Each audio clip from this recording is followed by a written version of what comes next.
Hello students, how are you all.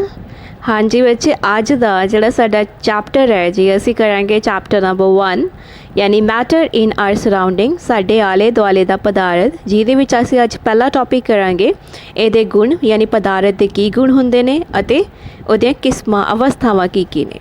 ਸੋ ਸਭ ਤੋਂ ਪਹਿਲਾਂ ਅਸੀਂ ਮੈਟਰ ਦੀ ਗੱਲ ਕਰਦੇ ਹਾਂ। ਉਹ ਕੀ ਹੁੰਦਾ? Anything that has mass and occupy space is called matter. ਜਿਹੜਾ ਵੀ ਕੋਈ ਸਾਡੇ ਆਸ-ਪਾਸ ਕੋਈ ਵੀ ਪਦਾਰਥ ਆ ਜਿਹੜਾ ਕੋਈ ਜਗ੍ਹਾ ਕਵਰ ਕਰਦਾ, ਜਗ੍ਹਾ ਘੇਰਦਾ ਅਤੇ ਉਹਦਾ ਕੋਈ ਪੁੰਜ ਹੁੰਦਾ ਆ, ਉਸ ਨੂੰ ਅਸੀਂ ਮੈਟਰ ਯਾਨੀ ਪਦਾਰਥ ਕਹਿੰਦੇ ਹਾਂ। ਸੋ ਮੈਟਰ ਕੀ ਆ? ਮੈਟਰ ਉਹ ਚੀਜ਼ ਹੁੰਦੀ ਆ ਜਿਹੜੀ ਸਾਡੇ ਆਲੇ ਦੁਆਲੇ ਦੇ ਵਿੱਚ ਕੋਈ ਨਾ ਕੋਈ ਜਗ੍ਹਾ ਕਵਰ ਕਰੇ, ਘੇਰੇ ਅਤੇ ਉਸ ਦਾ ਪੁੰਜ ਵੀ ਹੋਵੇ ਯਾਨੀ ਮਾਸ ਵੀ ਹੋਵੇ। ਸੋ ਉਹ ਹੁੰਦਾ ਹੈ ਪਦਾਰਥ ਯਾਨੀ ਮੈਟਰ। ਸੋ ਆਓ ਅੱਗੇ ਚੱਲਦੇ ਹਾਂ, ਕੁਝ ਅਸੀਂ ਇਸ ਦੇ ਗੁਣਾਂ ਬਾਰੇ ਪੜ੍ਹਦੇ ਹਾਂ ਕਿ ਪਦਾਰਥ ਦੇ ਕਿਹੜੇ ਕਿਹੜੇ ਕਰੈਕਟਰਿਸਟਿਕਸ ਯਾਨੀ ਗੁਣ ਹੁੰਦੇ ਨੇ। ਕਹਿੰਦੇ ਪਹਿਲਾ ਕਹਿੰਦਾ particles of matter have space between them, ਯਾਨੀ ਜਿਹੜੇ ਕਣ ਹੁੰਦੇ ਨੇ। ਸਭ ਤੋਂ ਪਹਿਲਾਂ ਤੇ ਕਣ, ਜਿਹੜੇ ਵੀ ਕੋਈ ਪਦਾਰਥ ਆ ਉਹ ਕਣਾਂ ਤੋਂ ਮਿਲ ਕੇ ਬਣਦਾ, ਛੋਟੇ ਛੋਟੇ ਕਣਾਂ ਤੋਂ ਮਿਲ ਕੇ ਬਣਦਾ, ਠੀਕ ਹੈ। ਸੋ ਜਿਹੜੇ ਛੋਟੇ ਛੋਟੇ ਕਣ ਨੇ ਅਸੀਂ ਉਹਨਾਂ ਨੂੰ ਪਾਰਟੀਕਲਸ ਕਹਿ ਦਿੰਦੇ ਹਾਂ। ਸੋ ਇਹ ਜਿਹੜੇ ਪਾਰਟੀਕਲਸ ਨੇ ਇਹਨਾਂ ਦੇ ਵਿਚਕਾਰ ਕੁਛ ਨਾ ਕੁਛ ਜਗ੍ਹਾ ਜ਼ਰੂਰ ਹੁੰਦੀ ਹੈ, ਸਪੇਸ ਹੁੰਦੀ ਹੈ। The particles of matter are very small, ਬਹੁਤ ਛੋਟੇ ਹੁੰਦੇ ਨੇ, ਠੀਕ ਹੈ। ਸਾਡੀ ਇਮੈਜੀਨੇਸ਼ਨ ਸੋਚ ਤੋਂ ਵੀ ਛੋਟੇ ਹੁੰਦੇ ਨੇ। So particles of matter attracts each other, ਇੱਕ ਦੂਜੇ ਨੂੰ ਆਕਰਸ਼ਿਤ ਕਰਕੇ ਰੱਖਦੇ ਨੇ। ਔਰ ਪਾਰਟੀਕਲਸ ਆਫ ਮੈਟਰ ਯਾਨੀ ਪਦਾਰਥ ਦੇ ਜਿਹੜੇ ਕਣ ਹੁੰਦੇ ਨੇ ਉਹ ਹਮੇਸ਼ਾ ਗਤੀਸ਼ੀਲ ਹੁੰਦੇ ਨੇ। ਸੋ ਆਓ ਅੱਗੇ ਗੱਲ ਕਰਦੇ ਹਾਂ ਸਟੇਟਸ ਆਫ ਮੈਟਰ, ਯਾਨੀ ਜਿਹੜੇ ਵੀ ਸਾਡੇ ਆਸੇ ਪਾਸੇ ਪਦਾਰਥ ਵੇਖਦੇ ਹਾਂ ਉਹ ਕਿੰਨਾ ਅਵਸਥਾਵਾਂ ਦੇ ਵਿੱਚ ਸਾਨੂੰ ਦੇਖਣ ਨੂੰ ਮਿਲਦਾ ਹੈ। ਸੋ ਪਦਾਰਥ ਦੀ ਅਵਸਥਾਵਾਂ ਸਾਡਾ ਨੈਕਸਟ ਟੌਪਿਕ ਹੈ ਯਾਨੀ ਸਟੇਟਸ ਆਫ ਮੈਟਰ।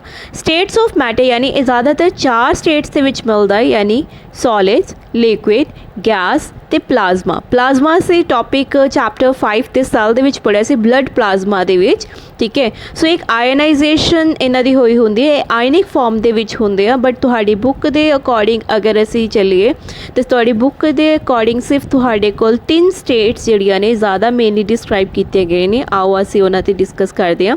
ਸੋ ਕਿਹੜੀਆਂ ਨੇ? ਸੋਲਿਡ, ਗੈਸ ਅਤੇ ਲਿਕੁਇਡ। ਰਿਪੀਟ ਕਰੋ, ਸੋਲਿਡ, ਲਿਕੁਇਡ ਐਂਡ ਗੈਸ। ਪਦਾਰਥ ਦੀਆਂ 4 ਮੇਨ ਅਵਸਥਾਵਾਂ ਨੇ ਜਿਹੜੀਆਂ ਅਸੀਂ ਪੜ੍ਹੀਆਂ, ਸੋਲਿਡ ਯਾਨੀ ਠੋਸ, ਲਿਕੁਇਡ ਯਾਨੀ ਦ੍ਰਵ, ਗੈਸ ਯਾਨੀ ਗੈਸ ਔਰ ਪਲਾਜ਼ਮਾ ਯਾਨੀ ਪਲਾਜ਼ਮਾ। ਪਰ ਜਿਹੜੀ ਤੁਹਾਡੀ ਬੁੱਕ ਦੇ ਅਕੋਰਡਿੰਗ ਹੈ ਉਹ ਹੋਏਗਾ ਸੋਲਿਡ, ਲਿਕੁਇਡ ਐਂਡ ਗੈਸ। ਅਸੀਂ 3 ਅਵਸਥਾਵਾਂ ਪੜਾਂਗੇ। ਸੋ ਸਾਰੀਆਂ ਅਵਸਥਾਵਾਂ ਕਿਸ ਦੀਆਂ ਨੇ? ਮੈਟਰ ਪਦਾਰਥ ਦੀ। ਪਹਿਲੀ ਅਵਸਥਾ ਆਉਂਦੀ ਹੈ ਸਾਡੇ ਕੋਲ ਠੋਸ ਯਾਨੀ ਸੋਲਿਡ।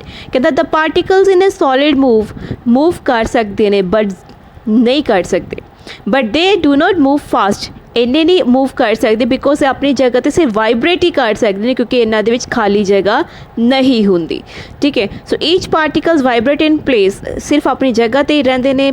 ਇਹਨਾਂ ਦੇ ਜਿਹੜੇ ਅਣੂ ਹੁੰਦੇ ਨੇ ਬਹੁਤ ਹੀ ਕਲੋਜ਼ਲੀ ਪੈਕਡ ਹੁੰਦੇ ਨੇ। So particles in a solid have less energy than particles in other states, ਯਾਨੀ ਇਹਨਾਂ ਦੀ ਜਿਹੜੀ ਊਰਜਾ ਹੁੰਦੀ ਹੈ ਘੱਟ ਹੁੰਦੀ ਹੈ, ਇਸੇ ਕਰਕੇ ਗਤੀਸ਼ੀਲ ਨਹੀਂ ਹੁੰਦੇ। ਪਾਰਟੀਕਲਸ ਯਾਨੀ ਕਣ।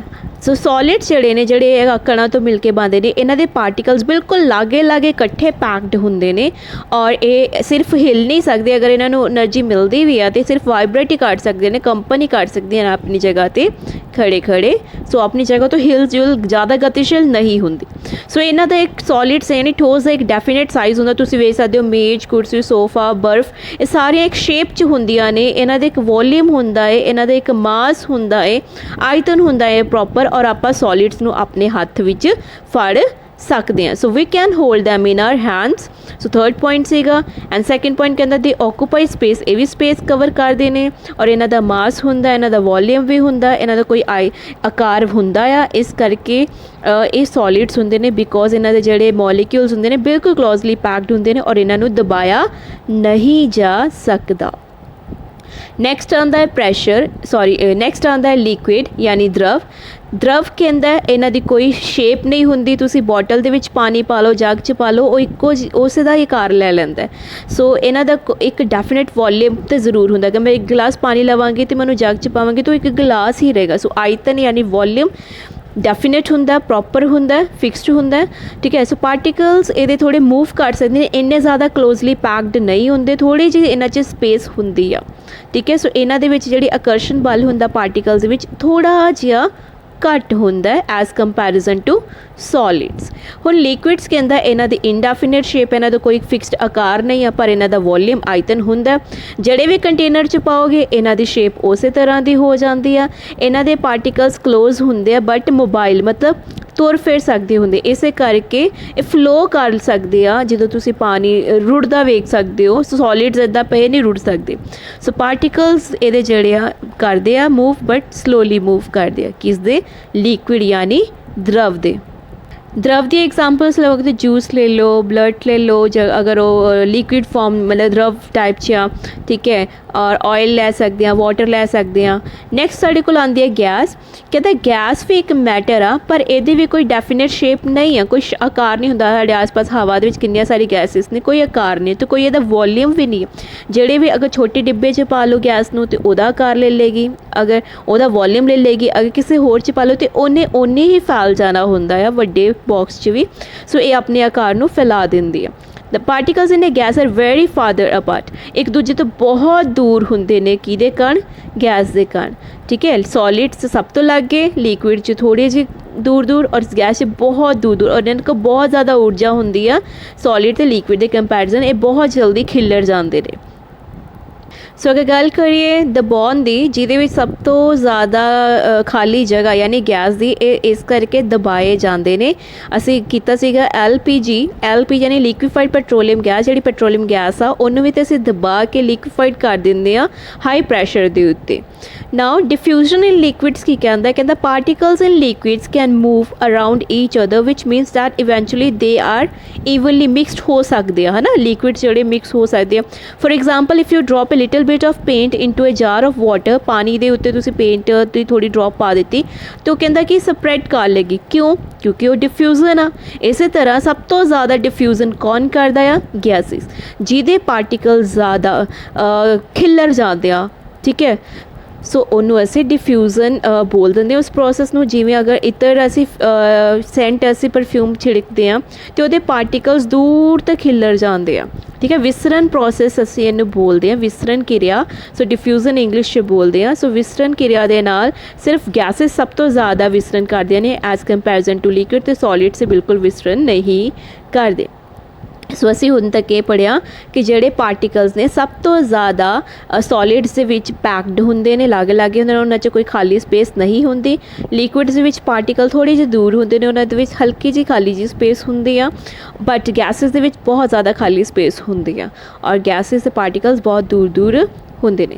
अगर सॉलिड्स की गल करिए तो सॉलिड जिवें तुसी इट ले लो, उन्हां दे एक प्रॉपर शेप होंदी आ, कोई वॉल्यूम भी हुंदा आ, ठीक है। पर लिक्विड दी कोई एक शेप नहीं होंदी, पर हाँ उन्हां दा आयतन यानी वॉल्यूम जरूर हुंदा। गैस दी ना ही कोई वॉल्यूम हुंदा आ ते ना ही उन्हां दी कोई शेप हुंदी आ। हुण मॉलीक्यूल्स की गल करिए तो मॉलीक्यूल सब तो नेड़े बिल्कुल क्लोजली पैक टाइटली पैक्ड होंदे ने सॉलिड्स दे विच, लिक्विड्स में थोड़े थोड़े दूर होंदे ने ते गैसेस बहुत दूर होंदे ने। सो अगर असीं इन्हां तिन्नां तो देख के करिए तो सब तो ज़्यादा दबाए जाने वाली जो पदार्थ की अवस्था है वो है गैसेस।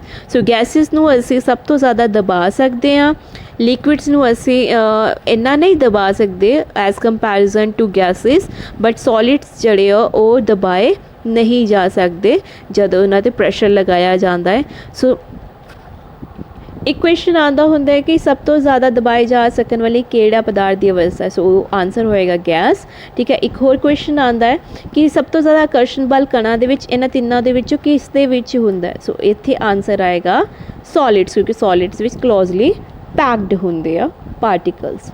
सो मैटर असीं स्टार्टिंग च कीता सीगा, मैटर की है, मैटर एक पदार्थ दी मैटर पदार्थ वो हुंदा जिहदा एक मास यानी पुंज भी हुंदा और आस पास कोई जगह भी कवर करे। इस दे कण एक कणा तो मिल के बनिया हुंदा जो बहुत छोटे छोटे हुंदे हन, और इस दे कण गतिशील हुंदे ने और हमेशा गति दे विच हुंदे, और इन्हां दे कणां दे विचकार जो एक थोड़ी बहुत खाली स्पेस हो भी सकती है तो नहीं भी हो सकती, और कणां दे विच आकर्षण बल भी हुंदा है। सो आज कर दे कि ये वाला टॉपिक फर्स्ट पार्ट जो असी अज कीता मैटर दा और स्टेट्स दी, जो मैटर दी स्टेट्स कीतियां वो तुहानूं क्लीयर हो गया होएगा। Thank you.